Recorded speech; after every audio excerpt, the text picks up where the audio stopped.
يلا بينا نسمع فيديو جديد وتعليم جديد مع إسلام شحتة. اتعلم صح، اتعلم اللغة الأردية كل يوم معلومة جديدة.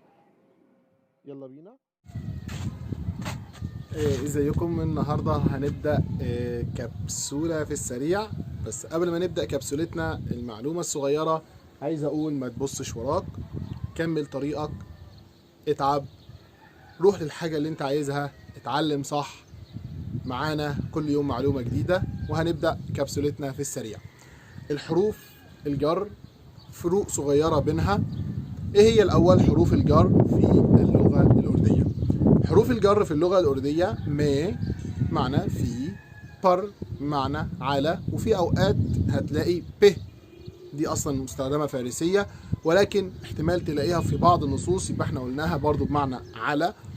سي، من، عن، حرف الجر الباء. تك، حتى. كو، علامة الجر معنى إلى، أحيانا. هنعمل فروقات بسيطة. لو أنا عايز أقول أنا في المنزل فأنا هقول ميجر ميهو. في بعض الأحيان ناس تقول لك ميجر برهو. طب أنا معلش، أنا لو عايز أقول أنا داخل المنزل، أنا في المنزل، أنا جوه البيت، فليه هحط بر على؟ أمال لو أنا عايز أقول العصفور على المنزل هقولها إزاي؟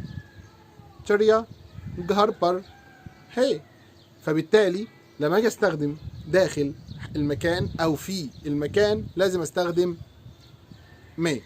اما بر وكو في بعض الجمل بتيجي بمعنى الى. المعلومة التانية، مي وبر، سرك وراستا، طريق. لو انا عايز اقول لحد انا جاي لك في الطريق اهو، تمام؟ فبالتالي هنا الاستخدام بيكون على حسب الكلمة نفسها. راستا بقول راستي مي، بقول راستي مي. راستا بيجي معاها حرف الجر بمعنى مي. اما السرك بيجي معاها حرف الجر معنى بر. سرك بر، يعني انا عايز اقول انا في الطريق، مي سرك بر هون، مي راستي مي هون. يبقى اذا الفرق بين مي وبر بيجي على حسب الكلمة اللي بتيجي معاها الجملة او الكلمة اللي بنستخدم معاها حرف الجر. اما بالنسبة لكو وسي، دول بيجوا استخداماتهم مختلفة تماما في بعض الافعال. هنعرفها ازاي؟ محدش هيجي يقول لك لا انا حافظهم كلهم وحافظ كل الافعال اللي بتيجي معاها مش عارف كذا وبتيجي معاها كذا. لا، هي دي كلها حاجات تقريبيه هتعرفها من قراءتك للغه الارديه، متابعتك لكل ما يكتب باللغه الارديه، سواء في الادب، سواء في الشعر، سواء في النثر، سواء في الصحافه. تمام؟ فبالتالي كل اللي بيتكتب هتعرف هي لغه مقروءة أكتر منها مدروسة. لغة مقروءة أكتر منها مدروسة، يعني هتلاقي حاجات كتير وانت بتقرأ الأردو مختلفة تماما عن اللي انت بتدرسه، وهي دي نقطة الخلاف دايما في اللغة الأردية. فبالتالي أنا أحيانا هلاقي سي بمعنى إلى، تمام؟ بمعنى يصل إلى سي بهنوتشنا، فالفعل لازم يجي قبله هنا سي.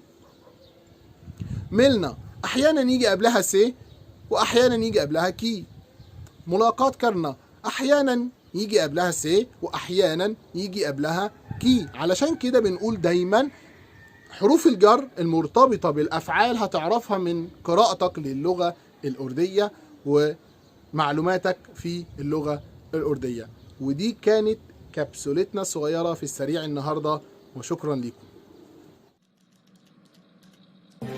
ما تنساش سبسكرايب، لايك، شير. مستنيكم.